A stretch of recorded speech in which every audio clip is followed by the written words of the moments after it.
বাংলাদেশ একটি অত্যন্ত জনবহুল দেশ। এখানে জনসংখ্যার তুলনায় চাষের জমি খুবই কম। এই বাড়তি জনসংখ্যার চাপ মোকাবেলার জন্য বাড়ির ছাদ, বারান্দা বা বাড়ির আশেপাশের অব্যবহৃত জায়গা চাষের আওতায় আনা যেতে পারে।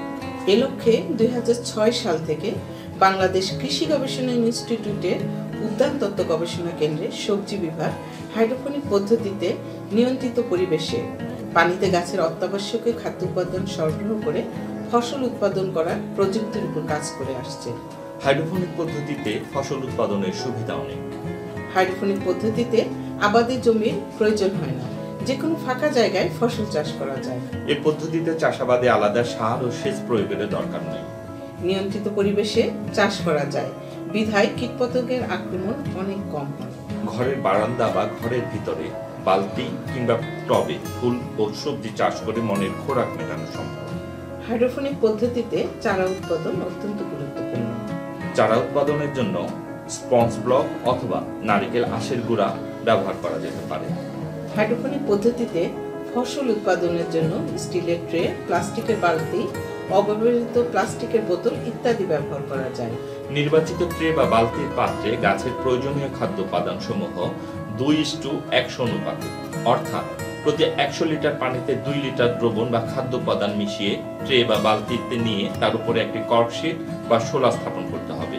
তাতে গাছের দূরত্ব অনুযায়ী চারা রোপণ করতে হয়।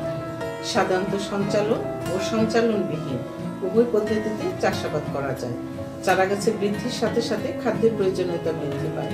সাধারণত 15-20 দিন পর অল্প পরিমাণ খাদ্য উপাদান সমেত দ্রবণ ট্রেতে যোগ করতে হয়। গাছের দৈর্ঘ্য বৃদ্ধির সাথে সাথে গাছ সোজা করে দাঁড়িয়ে রাখার জন্য গাছের গোড়ায় রশি বেঁধে উপরে আটকে দিতে হবে।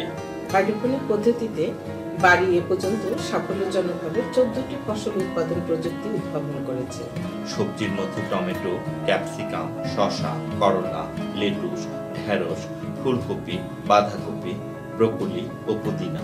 ফলের মধ্যে স্ট্রবেরি, লেবু, পেয়ারা, আঙুর এবং ফুলের মধ্যে গাঁদা, চন্দ্রমল্লিকা ও জারবেরা সাফল্যজনকভাবে পদ্ধতিতে উৎপাদিত হচ্ছে।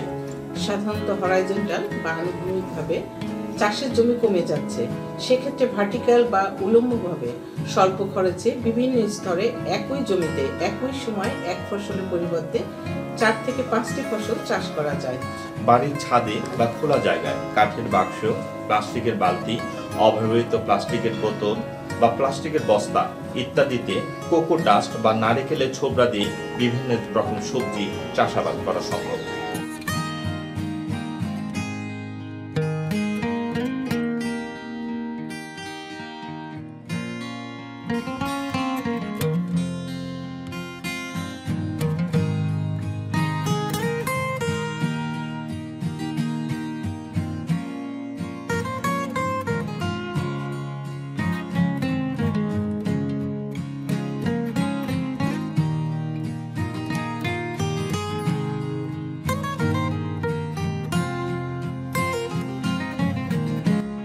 মাটিটা হলে হয়তো একটা লাইন করতে পারতাম, কিন্তু এই পদ্ধতি করাতে আমি কয়েকটা লাইনে করতে পারছি।